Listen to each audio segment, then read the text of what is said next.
이 시간 우리에게 주시는 하나님의 말씀은 구약성경 사무엘상 26장 23절과 24절의 말씀입니다. 사무엘상 26장 23절 24절의 말씀입니다.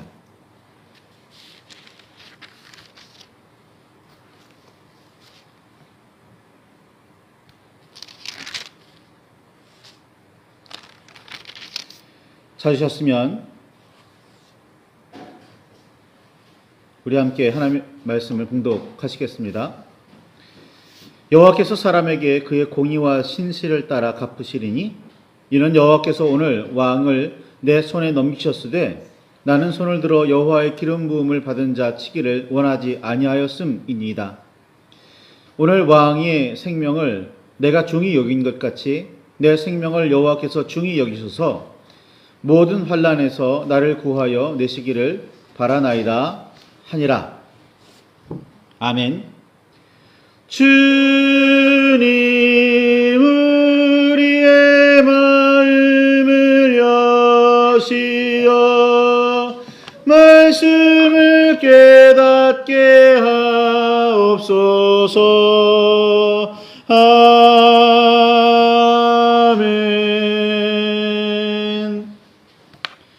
주님의 사랑과 그 크신 은혜가 저와 여러분 안에 가득하기를 소망합니다. 사울 왕은 다윗을 여러 차례 죽이려고 했습니다. 우선은 자신보다 더 많은 전공을 세웠다고 칭송하며 노래하는 백성의 반응이 불쾌했기 때문입니다. 평생 힘센 사람이나 용감한 사람을 불러 모아 전쟁에 대비했던 사울이었습니다. 사무엘과 하나님의 영이 떠난 상태에서도 많은 전쟁에서 승리했고 전공도 대단했던 사울이지만 골리앗과의 싸움 이후로는 백성의 마음이 점점 다윗에게로 기울기 시작했습니다. 사울은 이런 현상이 매우 불쾌했습니다. 자신을 돕던 사무엘이 떠난 일이나 하나님에게 버림을 받았다는 사실보다 더 불쾌했습니다. 하나님의 영이 떠나고 악령에 의해 괴롭힘을 당하면서도 나름 방법을 찾아 음악 치료를 시도하기는 했지만 좀 더 근본적으로 하나님께로 돌아서려고는 하지 않았던 사울입니다. 다시 하나님과 사무엘에게 인정받으려고 그리 힘쓰지 않았습니다. 하나님의 영이 떠난 그 자리를 힘세고 용감한 사람들로 채우려고 노력했고 그렇게 전쟁에서 승리하여 백성에게 인정받고 있던 사울입니다. 그렇게 백성의 마음이라도 붙들고 있었던 사울입니다. 그런데 최후의 보루라고 생각했던 그 백성의 마음이 다윗에게 기우는 현상만큼은 견디지 못합니다. 사무엘에게 버림받고 하나님의 영이 떠난 일들은 나름 잘 견디며 다른 대안을 찾았으면서 말입니다. 어찌 보면 단순히 불쾌하기만 했던 사울은 점점 다윗을 두려워하기 시작했습니다. 여호와께서 자신을 떠나 다윗과 함께 계신다는 사실을 알았기 때문입니다. 기름 부음을 받으며 하나님의 영에 감동되어 있던 사울은 초기에 기름 부음을 받은 바로 그 시절, 그때는 사울은 백성의 인정이나 지지가 없어도 암몬의 침입에 대해 분노할 줄 알았고 용기를 낼 줄 알았습니다. 그런데 하나님의 영에 감동되지 못하고 오히려 그 영이 떠난 상태에서는 이스라엘의 왕이며 신하로 삼은 힘세고 용감한 사람들이 주변에 매우 많이 있어서 사울 왕을 섬기고 있었지만 소년 다윗 한 사람을 두려워하게 됩니다. 우리가 무엇을 두려워하고 있으며 어떻게 극복해야 하는지에 대한 방법을 찾는 일도 중요하지만 더 근본적으로 어떤 일에 대해서 우리가 왜 두려워하게 되었는지를 묵상해야 합니다. 그래야 우리는 근본적인 해결책을 찾을 수가 있습니다. 아무리 대단한 지위에 앉아서 많은 사람의 지지를 받아도 여호와 하나님과 함께하지 않는 이상 두려움을 아예 떨쳐내지는 못합니다. 그래서 힘세고 용감한 사람들을 많이 거느리고 있는 이스라엘의 왕 사울이 자신의 신하인 소년 다윗 한 사람을 두려워하기에 이르렀던 겁니다. 그리고 죽이려고 합니다. 사울의 두려움이 더욱 커진 이유는 아들 요나단이 다윗의 마음과 하나가 되어 다윗을 생명같이 사랑했으며 다윗을 자기 사람으로 만들려는 정치적인 이유로 시집 보낸 딸이 미갈이 다윗을 진심으로 사랑한다는 사실을 알았기 때문입니다. 하나님의 영이 임한 사람이 지혜롭거나 주변 사람들에게 사랑받는 일은 너무나 당연한 일이지만 하나님의 영이 떠난 사람이 보기에는 너무나도 두려웠습니다. 하나님의 영이 떠났기에 밝고 바른 눈을 가지지 못했고 두려움에 사로잡혀 눈이 멀었습니다. 빛이 어둠에 비춰도 어둠이 깨닫지 못하는 이유입니다. 빛이 세상에 와서 자기 옆에 있어도 빛을 알지 못할 뿐 아니라 즐겨 영접하지도 않습니다. 하나님의 영을 의지하지 않았기에 백성의 지지를 더욱 바라게 되었고 백성의 지지를 가로채고 있는 다윗을 불쾌하게 여기게 되었으며 아들, 딸의 마음까지도 사로잡는 다윗을 마침내 두려워하게 되었습니다. 사울의 문제는 하나님의 영을 회복하지 않았다는 데 있었지만 사울은 이를 그리 큰 문제로 여기지 않고 달리 대안을 찾을 수 있으리라 여겼습니다. 사울의 불쾌함과 두려움의 근본적인 원인입니다. 그러나 문제를 근본적으로 해결하려고는 하지 않고 자신을 불쾌하게 하고 두려워하게 만드는 사람을 죽이려고 합니다. 그러면 두려움이 사라질 줄 알았던 모양입니다. 사울은 다윗을 공공연하게 죽이려고 했습니다. 아들 요나단이 좋은 말로 말려도 소용이 없었습니다. 잠깐은 그 마음을 돌이킬 수 있었지만 사울은 달라지지 않았습니다. 다윗의 편을 들며 보호하려고 감싸주려는 아들을 향해 불같이 화를 내며 단창을 들여 죽이려고까지 했습니다. 자기 아들인데도 말이죠. 이 사건으로 요나단은 아버지가 다윗을 반드시 죽이려고 한다는 사실을 분명하게 알게 되었고 다윗은 음식도 무기도 없이 급하게 도망자가 되어야만 했습니다. 간신히 가드 땅으로 도망쳐서 그 땅의 왕 아기스에게 몸을 의탁해 보려고 했지만 쉽지 않았습니다. 다윗의 명성을 이미 알고 있었던 아기스의 신하들이 다윗의 망명에 대해 의심했고 그 말을 들은 다윗은 미친 척하며 위기를 벗어나야 했습니다. 아들람 굴에 숨어있던 다윗을 가족들이 찾아오고 환난당하고 빚지고 원통한 사람들이 기는 했어도 약 400명 정도가 모여들어 그들의 우두머리 노릇을 하기는 했지만 다윗은 여기저기 떠돌아야 했고 사울을 피해 숨어 다녀야 했습니다. 하나님의 영은 함께하지 않지만 한 나라의 왕인 사울이 부러우십니까?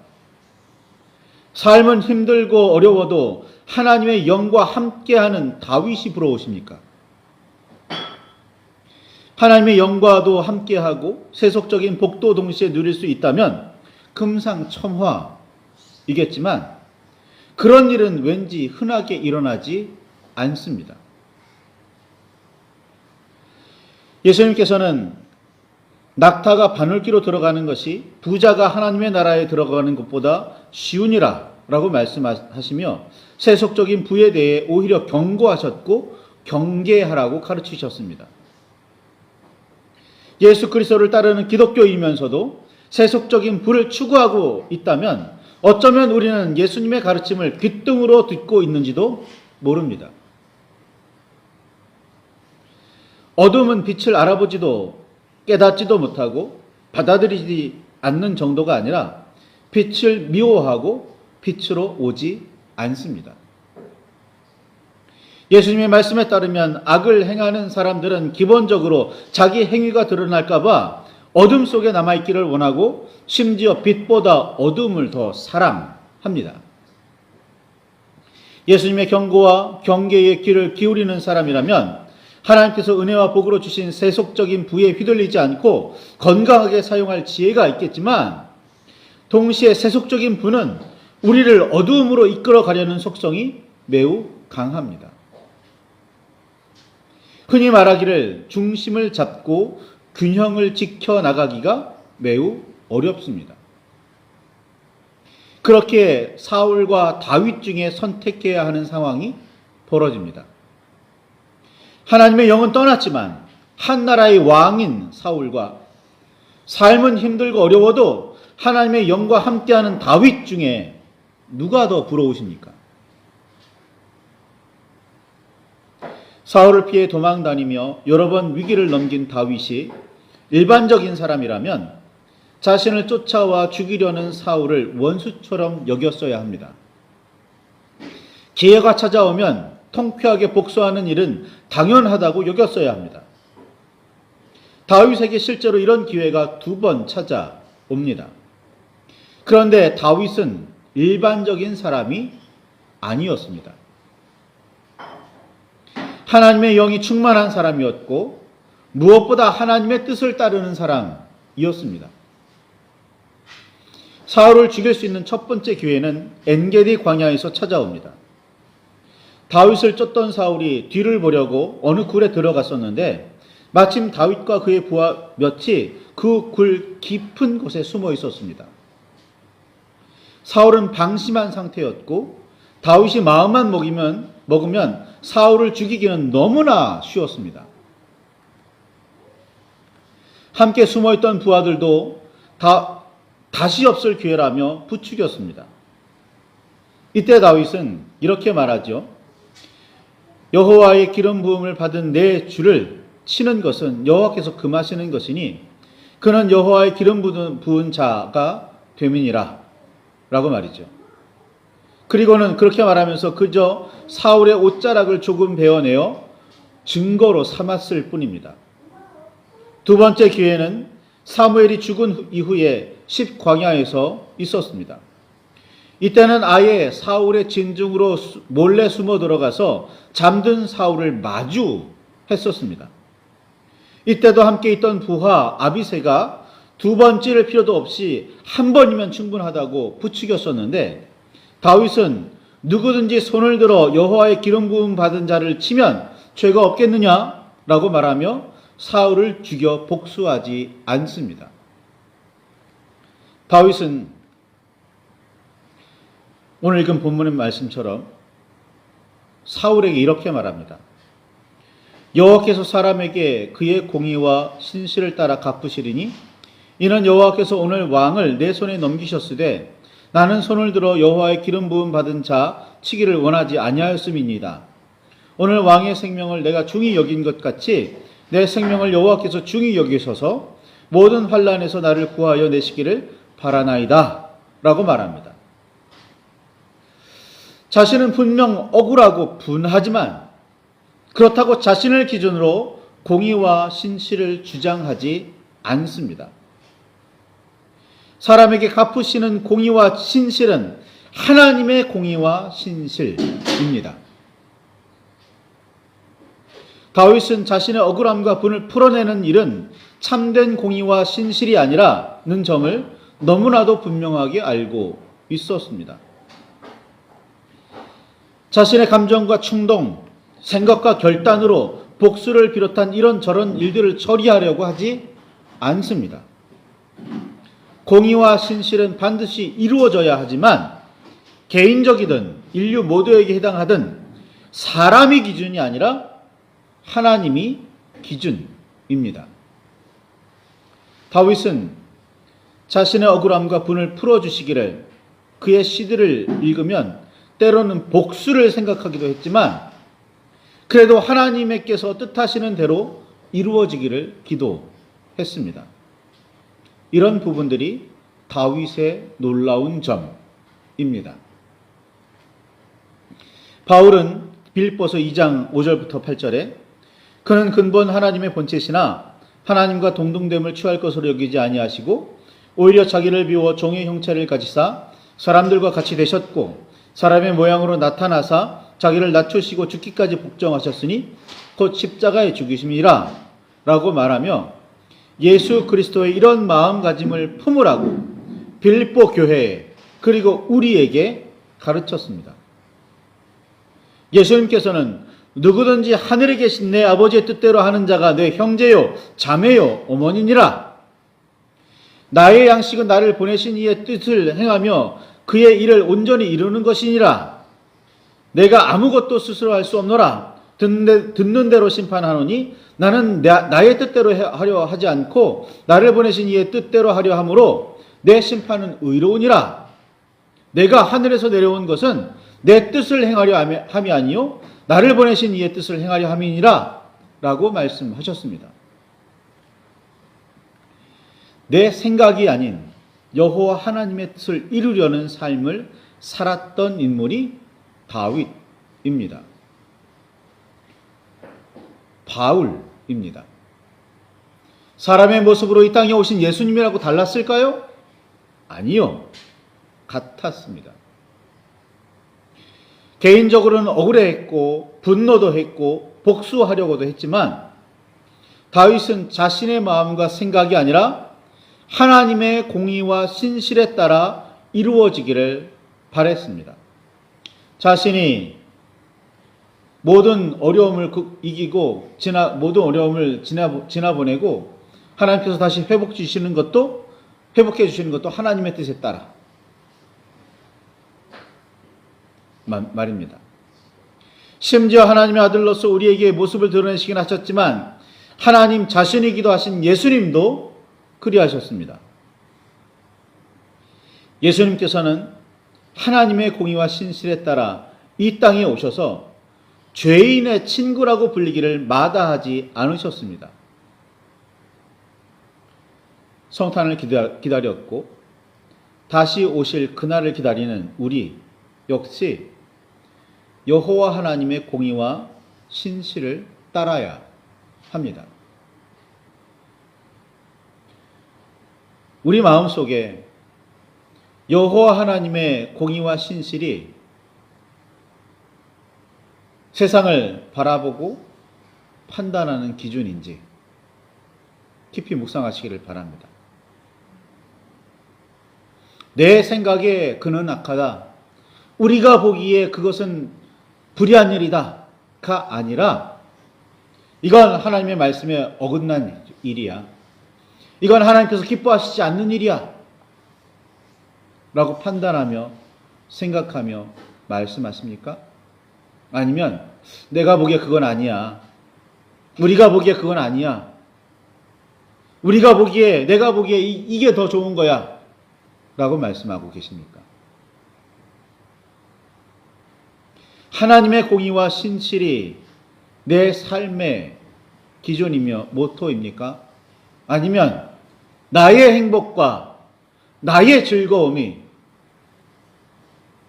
신앙생활의 이유이십니까?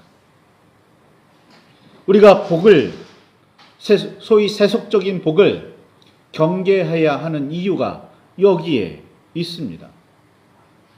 하나님께서 그 복을 주실 때에는 하나님의 뜻에 합당하게 쓰라고 주셨는데 타락한 우리는 개인적인 욕심이나 개인적인 즐거움을 위해서 그 복을 사용할 때가 너무나 많습니다. 하나님의 뜻하신 대로 하나님의 은혜대로가 아니라는 말이에요. 그러니 우리는 경계해야 합니다. 복이 나쁘다가 아니라 복이 안 좋다가 아니라 경계해야 한다는 겁니다. 바르고 지혜롭게 쓴다면 얼마나 좋겠습니까? 그러니까 그런데도 그렇지 못하니까 문제인 거죠. 오늘 성탄 후 첫 번째 날, 성탄 후 첫 번째 주일입니다. 예수님의 오심이 어떤 의미입니까? 예수님을 내 마음에 모셨다는 게 어떤 의미입니까? 공의와 신실을 따라 살아가고는 있는데 정말 그 공의와 신실이 하나님의 공의와 신실입니까? 말씀을 붙들고 깊이 묵상하며 기도하시길 바랍니다. 하나님의 공의와 신실에 따라 살아가기를 결단하시길 바라고, 하나님의 공의와 신실이 무엇인지를 깨달아 아는 저와 여러분이 되시기를 소망합니다.